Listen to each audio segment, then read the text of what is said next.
السلام عليكم ورحمة الله، ازيكم عاملين ايه؟ النهارده طالع عشان اوضح صورة مهمة، توضيح او بيان رسمي مهم ان الاعلان اللي منتشر على السوشيال ميديا او في التلفزيون او وسائل الاعلام العامة اللي انا بشرح فيه الالياف ده غير خاص بيا يا جماعة، هو خاص بالشركة اللي عاملة الاعلان.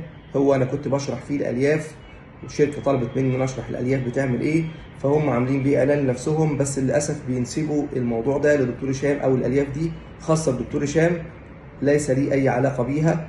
الألياف موجودة في أكتر من صيدلية، موجودة في أكتر من شركة، فالشركة اللي عاملة الإعلان هو ده خاص بيها هي، مش خاص بيا أنا. قصة بقى إنه بينزل 15 كيلو زي ما بيقولوا للحالات، الكلام ده غير حقيقي. هو الألياف عامل مساعد بتساعد في التخسيس، لازم يكون معاها نظام غذائي لأنه بيقولوا بدون دايت، فالكلام ده مش حقيقي. ناخد بالنا ونتحرى دقة قبل ما نشتري أي حاجة. الألياف وسيلة من وسائل التخسيس وليس إلا. تمام.